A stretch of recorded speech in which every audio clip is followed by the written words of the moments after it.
Hello students. तो आज की क्लास में हम ट्रिग्नोमेट्री स्टार्ट करेंगे। आपकी क्लास 10th का चैप्टर 8 है, ठीक है। और ट्रिग्नोमेट्री स्टार्ट करने के बाद, इंट्रोडक्शन देने के बाद हम एक्सरसाइज 8.1 भी कंप्लीट करेंगे, ठीक है। तो class 10th trigonometry chapter 8 exercise 8.1 NCERT start करेंगे। तो सबसे पहले हम पढ़ेंगे व्हाट इज ट्रिग्नोमेट्री। ट्रिग्नोमेट्री किसे कहते हैं। देखो, ट्रिग्नोमेट्री क्या है। ट्रिग्नोमेट्री एक ब्रांच ऑफ मैथमेटिक्स है। Trigonometry is the branch of mathematics which deals with the relationship between sides and angles of the triangle. Trigonometry is the branch of mathematics. Trigonometry branch of mathematics है जो किसके deals करती है, किसके बारे में study कराते हैं, जिसमें relationship between sides of the triangle and angle of the triangle में, इसके बारे में हम क्या करते हैं, स्टडी करते हैं, ठीक है। तो मान लो एक ट्रायंगल है ए बी और सी, ठीक है। ट्रिग्नोमेट्री मतलब जिसमें किसी ट्रायंगल के एंगल्स और साइड्स के बारे में रिलेशन पढ़ते हैं। तो मान लो एक राइट एंगल ट्रायंगल है ए बी सी, ठीक है। और अगर हम एंगल ए को कंसीडर करें, तो आपको पता होना चाहिए ए के अपोजिट जो साइड होती है, एंगल ए के अपोजिट जो साइड होगी उसको क्या बोलेंगे, परपेंडिकुलर बोलेंगे। परपेंडिकुलर, ठीक है, जिसे हम पी से डिनोट करते हैं।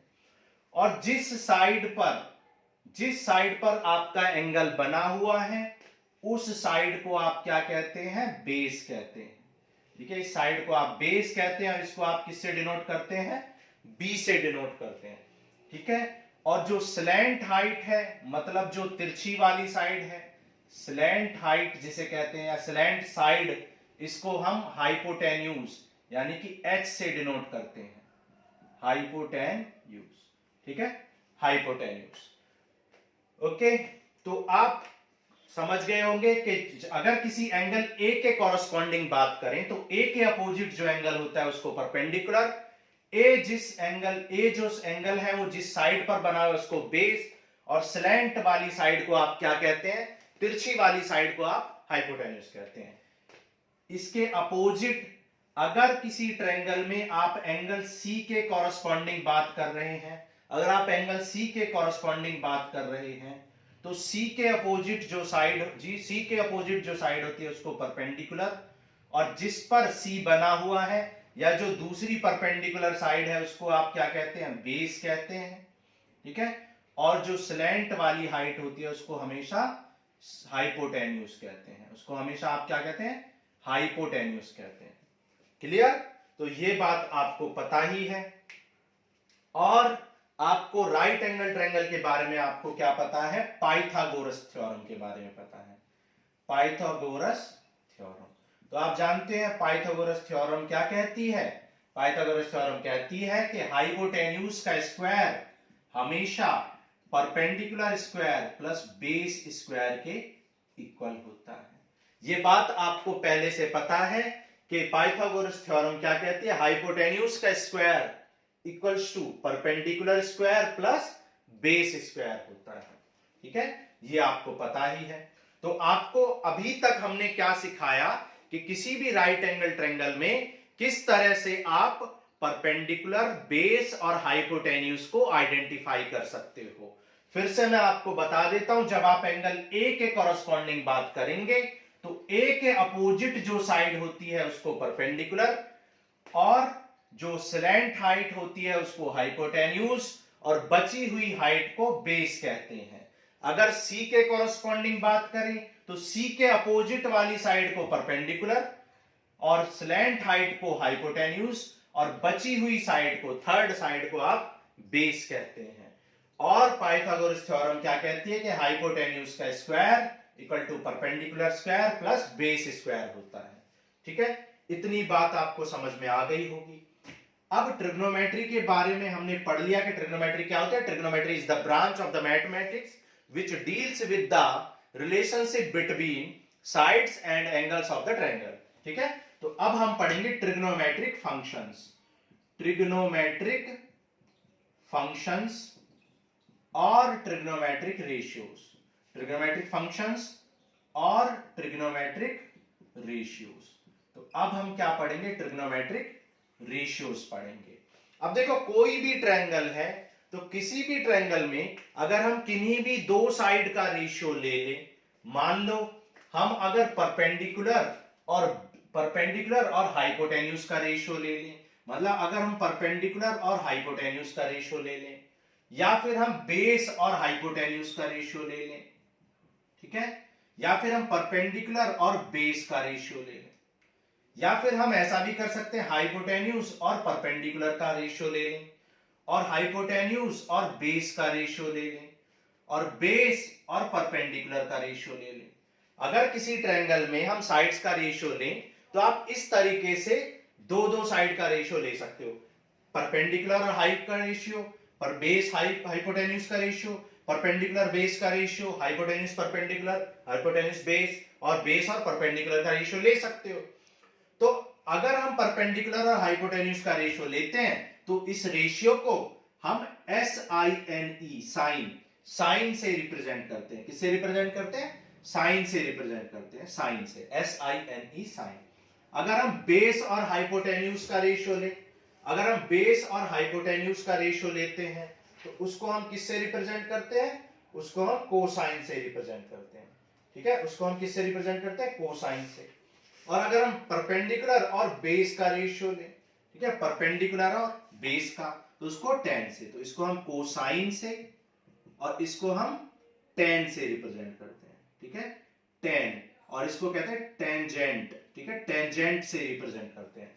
अब जैसे अगर एंगल ए के कॉरस्पॉन्डिंग बात करें, अगर आप एंगल ए के कॉरस्पॉन्डिंग बात करें तो साइन ऑफ एंगल ए, यहां पर कोसाइन ऑफ एंगल ए, ठीक है, और यहां पर टेंजेंट ऑफ एंगल ए।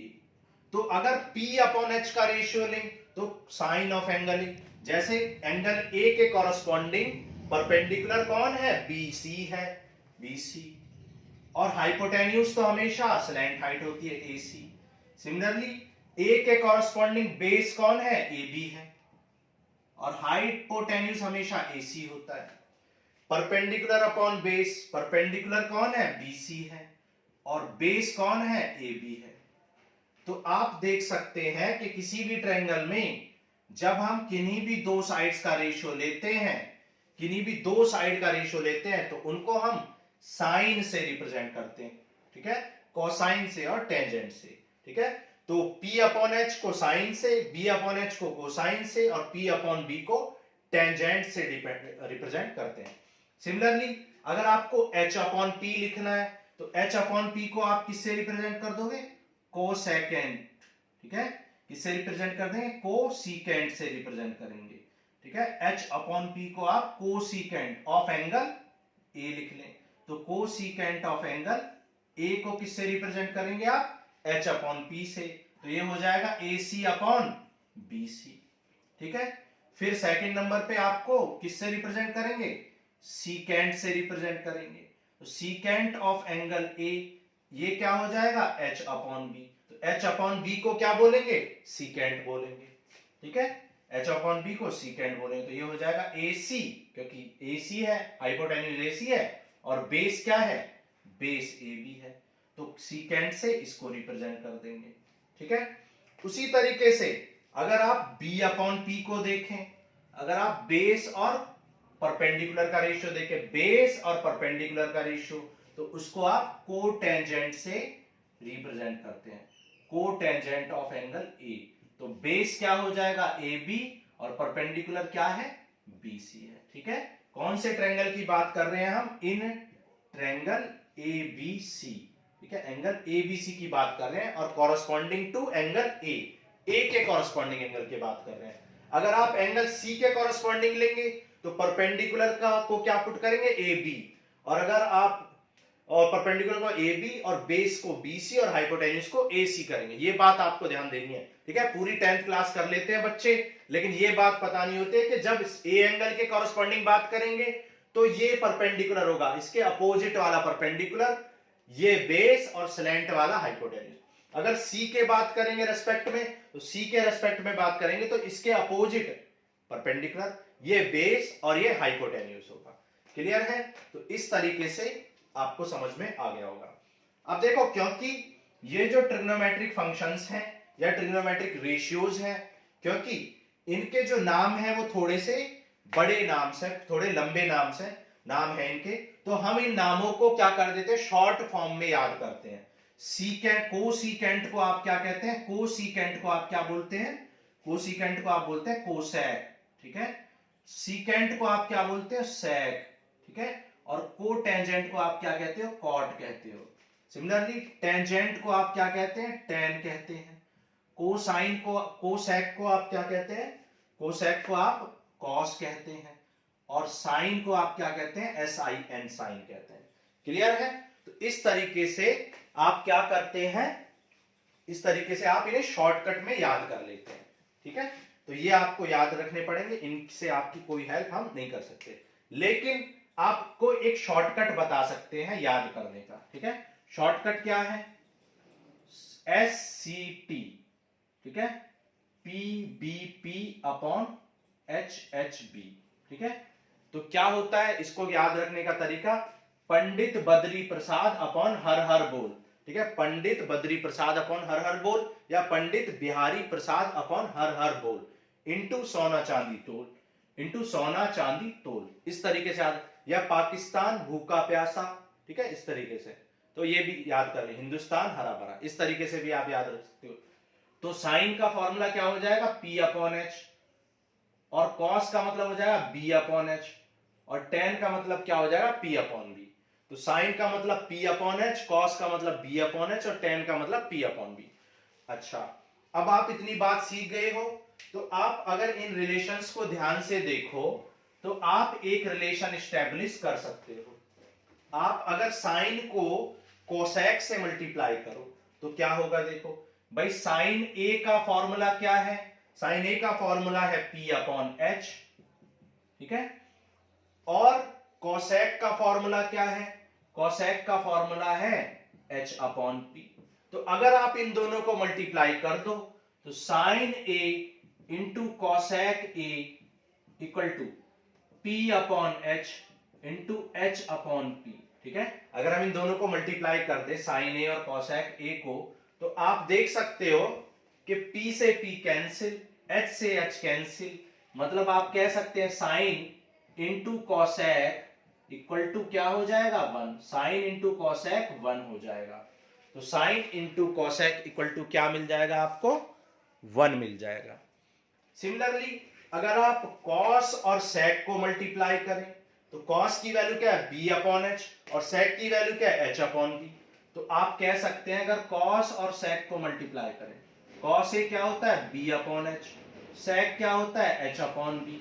तो अगर इन दोनों को मल्टीप्लाई करेंगे तो cos into sec equal to क्या आ जाएगा, B upon H into H upon B। H से H कैंसिल, B से B कैंसिल, तो cos into sec equal to क्या आ जाएगा, 1। कॉस इंटू सेक क्या आ जाएगा, 1। तो आप कह सकते हैं कि कॉस इक्वल टू क्या आ जाएगा, 1 अपॉन सेक ए, ठीक है। कॉस इक्वल टू क्या आ जाएगा, 1 अपॉन सेक ए। सिमिलरली यहां पर साइन इक्वल टू क्या आ जाएगा, 1 अपॉन कोसेक, ठीक है। या फिर और आप ऐसे भी लिख सकते हो, cosec equal to 1 upon sine, cosec equal to 1 upon sine लिख सकते हैं। यहां पर भी sec equal to 1 upon cos भी लिख सकते हैं। क्लियर है? तो इतनी बात आपको समझ में आ गई होगी, ठीक है। तो इसका आप स्क्रीनशॉट ले लो, फिर हम आगे बढ़ते हैं। ओके, तो इसका स्क्रीनशॉट ले लो आप। आपको याद कैसे करना है, पंडित बिहारी प्रसाद अपॉन हर हर बोल से आपको ये याद रखना है, ठीक है। इस तरीके से आप इनको याद करो, ठीक है। इरेज कर दें, चलो आगे चलते हैं, इरेज कर लेते हैं। तो अब जो हमने रिलेशनशिप स्टैब्लिश किए उनको समझ लेते हैं कि क्या है वो, ठीक है। फाइनली कंक्लूजन में देख लेते हैं कि आपने क्या सीखा। तो फाइनली आपने ये सीखा कि साइन ए जो होगा वो क्या होगा, P upon H, cos A क्या होगा, B अपॉन H, और टेन ए क्या होगा, P अपॉन B, ठीक है। साइन का अपोजिट क्या है, कॉसेक, H अपॉन P, ठीक है। कॉस का अपोजिट सेक है, रेसिप्रोकल, एच अपॉन बी, और tan का रेसिप्रोकल क्या है, कॉट ए है, बी अपॉन पी। ठीक है, इस तरीके से ये 6 रिलेशन आपको लर्न करने पड़ेंगे, और लर्न करने का तरीका आपको बता दिया है पंडित बिहारी प्रसाद अपॉन हर हर बोल से, इसको याद रख लेंगे। ठीक है, इस तरीके से आप इसको याद रख लेंगे। अब आपको हमने क्या बताया, साइन इंटू कॉसेक को मल्टीप्लाई करने से 1 मिलता है, तो आप ये 3 रिलेशन भी याद रख लो। Sine into cosec, sine theta और sine A into cosec theta equal to 1, cos into sec equal to भी 1, ठीक है, cos A into sec A equal to भी क्या होता है 1, और tan into cot equal to भी क्या हो जाएगा 1 हो जाएगा। ठीक है, ये आपको याद रखने पड़ेंगे कि साइन का रेसिप्रोकल, साइन का उल्टा क्या है, साइन का रेसिप्रोकल कॉसेक है। देखो p अपॉन एच है, ये h अपॉन p है, ये b अपॉन h है, तो दोनों एक दूसरे के उल्टे हैं, तो ये आपको याद रखने पड़ेंगे। साइन का उल्टा क्या है, सेक, साइन का उल्टा कॉसेक, कॉस का सेक, टेन का कॉट, और उनमें रिलेशन क्या है, sine into cosec 1, cos into sec 1, tan into cot 1। अब इन रिलेशंस को आप ऐसे भी लिख सकते हो, साइन इक्वल टू क्या लिख सकते हो, sine equal to 1 upon cosec, या कॉस इक्वल टू क्या लिख सकते हो 1 अपॉन सेक, और tan इक्वल टू क्या लिख सकते हो 1 अपॉन कॉट। ठीक है, तो sine equal to 1 upon cos है, cos equal to 1 upon sec, और tan equal to 1 upon cot, ये लिख सकते हो। ठीक है, आप ऐसे भी कर सकते हो कि कॉसेक को यहीं रहने दो, साइन को डिवाइड में ले जाओ, तो आप ये भी लिख सकते हो कॉसेक ए इक्वल टू क्या आ जाएगा 1 upon sine, cosec A equal to 1 upon sine, sec A equal to 1 upon cos, sec A equal to 1 upon cos, और tan a या cot a equal to 1 upon tan। तो ये आपके इस तरीके से आप इन रिलेशंस को याद रख सकते हो। ठीक है, तो ये रिलेशंस आपको याद रखने पड़ेंगे। ठीक है, तो ये समझ में आ गया होगा आपको।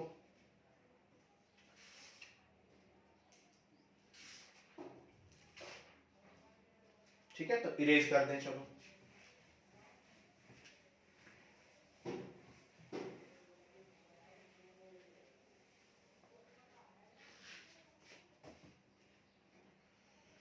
ठीक है, तो इस तरीके से आपने इस क्लास में क्या सीखा है, परपेंडिकुलर, हाइपोटेन्यूज, बेस, इनको आइडेंटिफाई करना।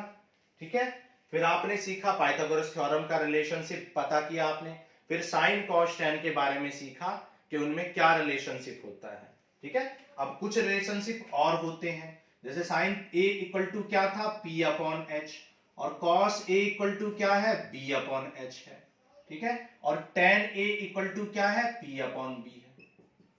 अगर आप साइन अपॉन कॉस कर दो, यानी साइन को कॉस से डिवाइड कर दो, तो sine a upon cos a, sine a upon cos a क्या आ जाएगा, h से h cancel, p upon b, और p अपॉन b आप देख सकते हो किसके इक्वल होता है, tan के।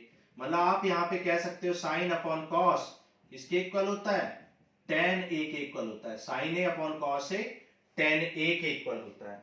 सिमिलरली अगर आप अपोजिट को डिवाइड करते, मतलब cos a upon sine a करते, तो क्या हो जाता, तो h, तो ये हो जाता b upon h upon p upon h, h से h कैंसिल, तो b अपॉन p, और आप जानते हो tan p अपॉन b होता है, और cot क्या होता है b अपॉन p। तो आप इस cot को क्या लिख सकते, b अपॉन p को क्या लिख सकते हो cot a, तो आप cos a upon sine a equal to क्या लिख सकते हो b upon p, that is cot a, क्योंकि b अपॉन p किसके इक्वल है, cot के। ठीक है, तो आपने यहां पे देखा कि साइन कॉस टैन में भी रिलेशन होता है, साइन अपॉन कॉस को क्या लिखते हैं टैन, कॉस अपॉन साइन को क्या लिखते हैं कॉट। ठीक है, इस तरीके से आपने साइन कॉस और टैन में भी रिलेशनशिप देख लिया। क्लियर है, चलो अब आगे चलते हैं, इरेज कर दें। ठीक है,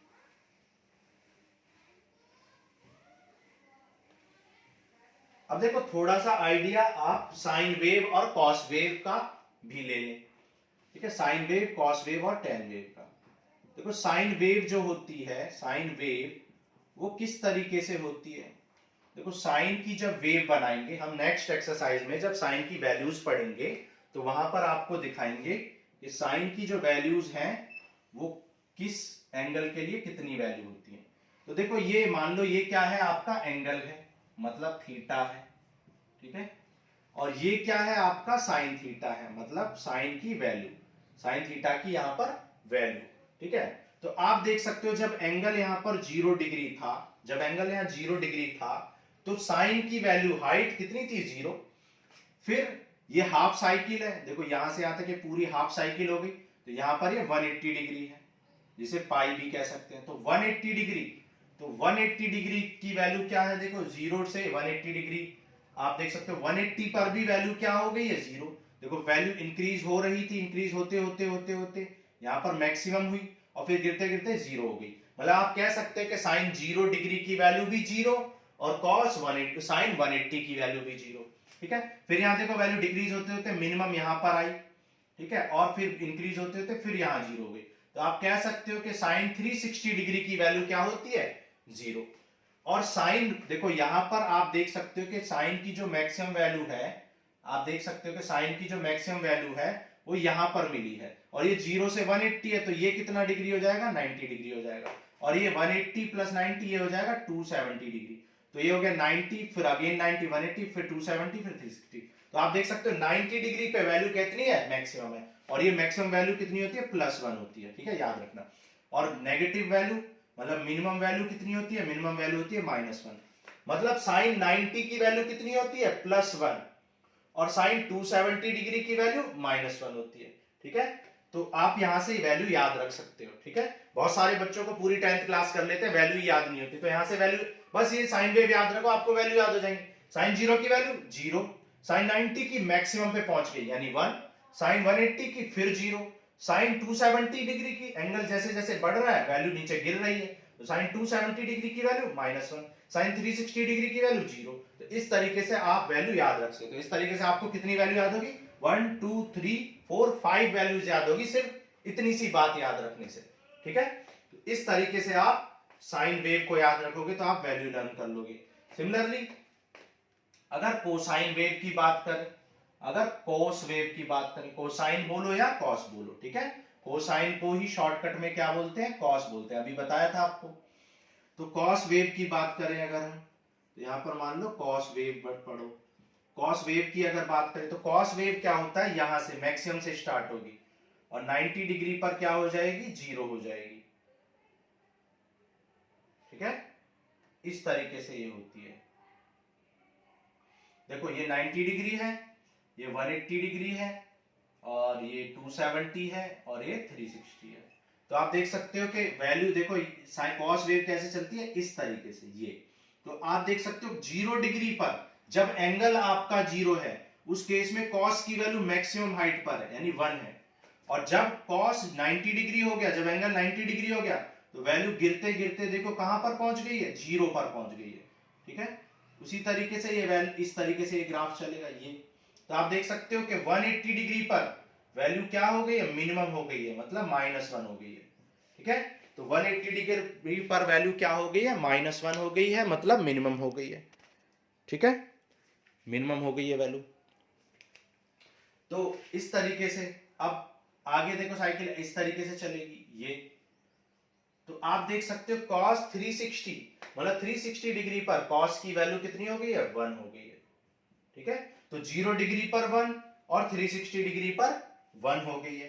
90 डिग्री पर कितनी हो गई है 0, और 180 डिग्री पर cos की वैल्यू देखो नेगेटिव में नीचे पहुंच गई है, नेगेटिव में -1। तो इस तरीके से आप cos 0 की वैल्यू 1, cos 90 की 0, cos 180 की डिग्री की वैल्यू बिल्कुल नीचे यानी -1, cos 270 की फिर 0 और cos 360 डिग्री की +1। तो आप इस तरीके से cos की भी वैल्यू याद रख सकते हैं। ठीक है, नेक्स्ट क्लास में हम और भी वैल्यूज आपको याद करनी सिखाएंगे। क्लियर है, तो यहां से आपका जो लर्निंग पॉइंट है वो क्या है कि साइन की मैक्सिमम वैल्यू होती है, साइन की मैक्सिमम वैल्यू +1, और साइन की जो मिनिमम वैल्यू होती है वो क्या होती है -1 होती है। साइन की मैक्सिमम वैल्यू +1 और साइन की मिनिमम वैल्यू क्या होती है -1 होती है। इस तरीके से आपको ये बात पता चल गई। ठीक है, साइन मैक्सिमम वैल्यू +1 और मिनिमम वैल्यू -1 ऑब्टेन कर सकता है, गेन कर सकता है, और इस तरीके से साइकिल चलती रहेगी +1 और -1। उसी तरीके से cos की मैक्सिमम वैल्यू +1 और मिनिमम वैल्यू -1 हो सकती है। तो आप लिख सकते हो कि cos की जो मैक्सिमम वैल्यू है वो क्या होती है, वो भी +1 होती है, और मिनिमम वैल्यू क्या होती है, कॉस की मिनिमम वैल्यू -1 होती है। ठीक है, तो कॉस की भी मैक्सिमम और मिनिमम वैल्यू आपको पता चल गई। ठीक है, अब कॉस की मैक्सिमम वैल्यू +1, सॉरी साइन की +1 और मिनिमम माइनस कॉस की +1 और -1, इस तरीके से आपको पता चल गया होगा। ठीक है, अब देखो क्योंकि कॉसेक जो होता है, कॉसेक क्या होता है, साइन का रेसिप्रोकल होता है, साइन का रेसिप्रोकल।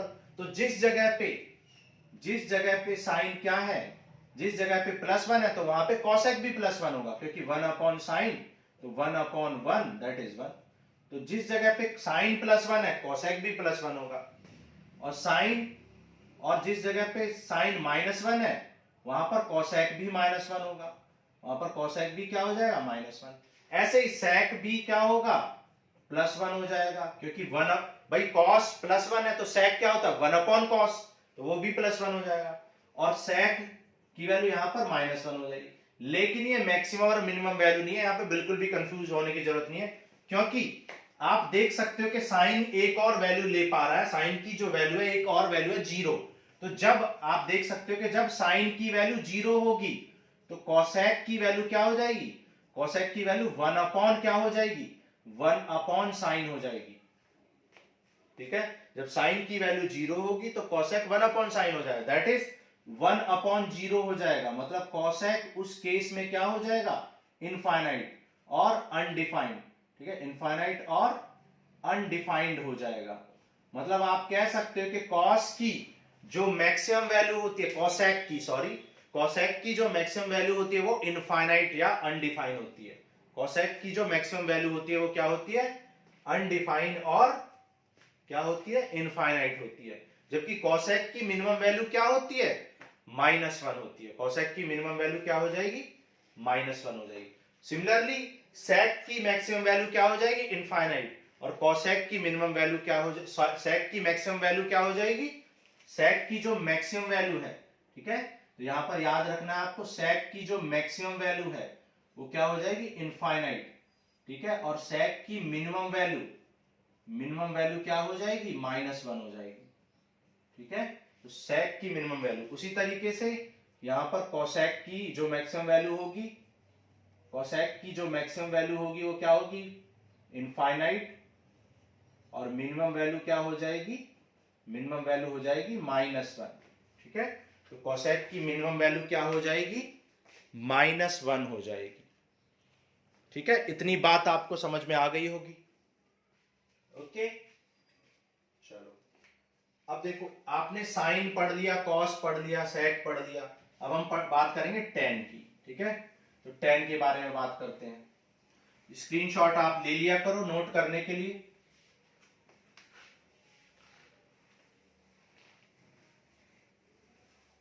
ठीक है,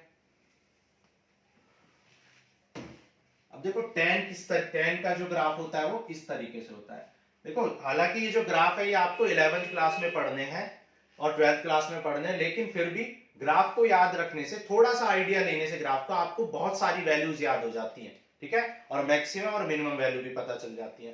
तो कोसेक की मैक्सिमम वैल्यू इनफाइनाइट तक हो सकती है और सेक की मैक्सिमम वैल्यू इनफाइनाइट तक हो सकती है। तो आपके एमसीक्यू में क्वेश्चन पूछे गए हैं, 8 पॉइंट एक्सरसाइज के जो लास्ट क्वेश्चन है उसमें पूछा गया है कि क्या साइन की वैल्यू ये हो सकती है, क्या टेन की वैल्यू ये हो सकती है, क्या टेन की मैक्सिमम वैल्यू ये हो सकती है। तो वही सिखाने के लिए आपको ये हम बता रहे हैं। ठीक है,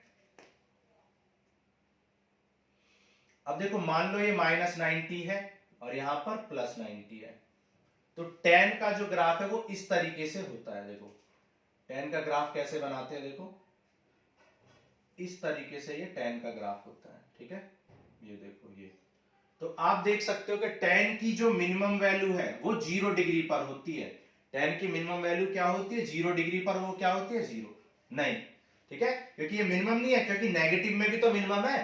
तो टेन की जो मिनिमम वैल्यू है, टेन की जो मिनिमम वैल्यू है वो क्या होती है, टेन की मिनिमम वैल्यू माइनस इनफाइनाइट, क्योंकि देखो ये कहां जा रहा है, इनफाइनाइट की तरफ जा रहा है। तो टेन की मिनिमम वैल्यू माइनस इनफाइनाइट होती है, और टेन की मैक्सिमम वैल्यू क्या होती है, टेन की मैक्सिमम वैल्यू प्लस इनफाइनाइट होती है। आप देख सकते हो टेन की मैक्सिमम वैल्यू कहां तक जा रही है, इनफाइनाइट तक जा रही है। कब, 90 डिग्री से -90 पर माइनस इनफाइनाइट और +90 पर, ठीक है। तो माइनस इनफाइनाइट कब होती है? When theta equal to minus 90 degree.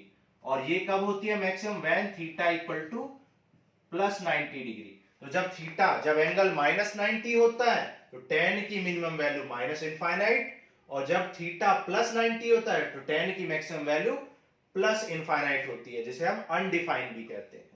Clear है? आ गया समझ में आपको? चलो, तो ये हो गया हमारा इंट्रोडक्शन। ठीक है, ये हो गया हमारा इंट्रोडक्शन टू ट्रिग्नोमेट्री। तो यहां पर हमने इंट्रोडक्शन टू ट्रिग्नोमेट्री किया है। तो ये आपकी एक्सरसाइज 8.1 की इंट्रोडक्शन क्लास थी। इसके बाद हम नेक्स्ट लेक्चर में एक्सरसाइज 8.1 को सॉल्व करेंगे। लेकिन उससे पहले हम आपका रिवीजन करा देते हैं कुछ चीजों का। तो क्वेश्चन नंबर 11 में आपसे पूछा है the value of tan is always less than 1। क्या tan की वैल्यू हमेशा 1 से लेस होती है? अभी आपको सिखाया कि tan की वैल्यू इनफाइनाइट तक जा सकती है ना, और प्लस इनफाइनाइट तक, मैक्सिमम इनफाइनाइट तक, और मिनिमम माइनस इनफाइनाइट तक जा सकती है। तो ये हो जाएगा फॉल्स, क्योंकि tan की वैल्यू कभी भी 1 से लेस नहीं, इनफाइनाइट तक जा सकती है, प्लस इनफाइनाइट और मिनिमम माइनस इनफाइनाइट। मतलब ज्यादा से ज्यादा प्लस इनफाइनाइट तक जा सकती है और कम से कम माइनस इनफाइनाइट। तो ये फॉल्स हो जाएगा। ये कह रहा है tan की वैल्यू क्या 1 से लेस होती है? बिल्कुल गलत है। फिर कह रहा है sec इक्वल टू 12/5। कह रहा है कि sec इक्वल टू 12/5। क्या sec की वैल्यू 12/5 हो सकती है? बिल्कुल हो सकती है, क्योंकि हमने अभी आपको बताया कि sec की जो मैक्सिमम वैल्यू होती है, sec की मैक्सिमम वैल्यू इनफाइनाइट होती है, और मिनिमम वैल्यू कितनी होती है? मिनिमम वैल्यू यहां पर -1 होती है। तो आप देख सकते हो ये 2.4 है समथिंग। तो आपको बताया था कि sec की मैक्सिमम वैल्यू इनफाइनाइट तक जा सकती है, तो 2.4 भी हो सकती है, बिल्कुल हो सकती है। क्लियर है? तो ये ट्रू है सेकंड पार्ट। नेक्स्ट में बोला है कि cos A is the abbreviation used for cosecant. क्या cos A कोसेकेंट का होता है एब्रीविएशन? तो ये रॉन्ग है, फॉल्स है, क्योंकि आपको एब्रीविएशन का मतलब होता है शॉर्ट नेम। ठीक है, एब्रीविएशन का मतलब क्या होता है? Short name. तो आपको बताया था कि SINE इसका शॉर्ट नेम होता है साइन, COSINE कोसाइन, इसका शॉर्ट नेम होता है कॉस। ठीक है, TANGENT टेंजेंट का शॉर्ट नेम होता है टैन। ठीक है, और कोसीकेंट का शॉर्ट नेम होता है कोसेक, और सीकेंट का शॉर्ट नेम होता है सेक, और कोटेंजेंट का शॉर्ट नेम होता है, कोटेंजेंट का शॉर्ट नेम क्या होता है? कॉट होता है। तो ये कह रहा है कॉस क्या कोसेकेंट का शॉर्ट नेम है? नहीं, कोसिकेंट का शॉर्ट नेम तो भैया कॉसेक होता है। ये कह रहा है कॉस है, तो ये फॉल्स है। ठीक है, तो ये आपका फॉल्स हो जाएगा। हम एक्सरसाइज 8.1 में फिर से आपको ये बताएंगे, लेकिन क्योंकि कॉन्सेप्ट सिखाया था उसको आपको रिवाइज करा रहे हैं। फोर्थ पार्ट में बोला cot A is the product of cot and A. इसमें बहुत सारे बच्चे गलती करते हैं। Cot A is the product of cot and A. देखो याद रखना, कॉट ए का मतलब कॉट इंटू ए बिल्कुल नहीं है। कॉट ए का मतलब कॉट इंटू ए बिल्कुल नहीं है, ये प्रोडक्ट नहीं है। कॉट ए का मतलब है कि कॉट ऑफ सम एंगल। ठीक है, कॉट ऑफ सम एंगल। जो ट्रिग्नोमेट्री फंक्शन होते हैं वो एंगल को किसमें चेंज करते हैं? वैल्यू में निकालते हैं। जैसे अभी हमने आपको बताया था कि साइन 0 की वैल्यू क्या थी? 0। साइन 180 की वैल्यू क्या थी? 0। साइन 90 की वैल्यू क्या थी? +1। तो हमने आपको बताया था कि साइन 0 की वैल्यू 0, मतलब ये एंगल को वैल्यू में कन्वर्ट करता है, किसी भी एंगल को उसकी वैल्यू में या एक रेशियो में कन्वर्ट करता है। ठीक है, आ रहा है समझ में? तो कॉट ए कभी भी कॉट इंटू ए नहीं होता, टेन ए कभी भी टेन इंटू ए नहीं होता, साइन ए कभी भी साइन इंटू ए नहीं होता। ये साइन ए का मतलब है sine of some angle, cos of some angle, tan of some angle. तो कभी भी ये प्रोडक्ट नहीं होता, याद रखना इस बात को। ठीक है, आगे देखो फोर्थ पार्ट में बोला है, फिफ्थ पार्ट में आपसे बोला है कि साइन थीटा इक्वल टू 4/3। क्या साइन थीटा की वैल्यू 4/3 हो सकती है? देखो 4/3 का मतलब क्या है? 1 पॉइंट समथिंग समथिंग। अब 1 पॉइंट समथिंग समथिंग है साइन का मतलब। आपको अभी बताया था कि साइन की वेव जब पढ़ाई थी तो आपको बताया था साइन की मैक्सिमम वैल्यू +1 हो सकती है और मिनिमम वैल्यू -1 हो सकती है। साइन की मैक्सिमम वैल्यू +1 और साइन की मिनिमम वैल्यू क्या होती है? -1 होती है। तो साइन की वैल्यू 4/3 नहीं हो सकती है, क्योंकि 4/3 तो 1 पॉइंट 1 से ज्यादा है, जबकि साइन की सबसे बड़ी वैल्यू +1 होती है। तो फिफ्थ पार्ट भी आपका क्या हो जाएगा, फॉल्स हो जाएगा। तो ये था आपका ट्रिग्नोमेट्री का इंट्रोडक्शन ऑफ एक्सरसाइज 8.1। तो नेक्स्ट क्लास में हम करेंगे एक्सरसाइज 8.1। जितने भी कॉन्सेप्ट हमने आज के लेक्चर में सीखे हैं इन सब को रिवाइज करेंगे एक्सरसाइज 8.1 में और एक्सरसाइज 8.1 को सॉल्व करेंगे। ठीक है, तो आज के लिए इतना ही। और एक बात और मैं आपसे बोलूंगा कि जो भी आपको पढ़ाया जाता है उसको आपकी प्रैक्टिस करनी है। प्रैक्टिस के बिना आप मैथ को कुछ भी नहीं सीख सकते हो, कुछ भी नहीं कर सकते हो। तो आपको प्रैक्टिस करनी है। जो भी फॉर्मूले बताए जाते हैं वो आपको थोड़े से अपने माइंड में रखने हैं, थोड़े से लर्न करने हैं। ठीक है, जो भी बातें आज बताई हैं उन बातों को आपको खुद से सॉल्व करके देखना, तभी आप सीख पाओगे। ठीक है, तो आज के लिए इतना ही। Thank you.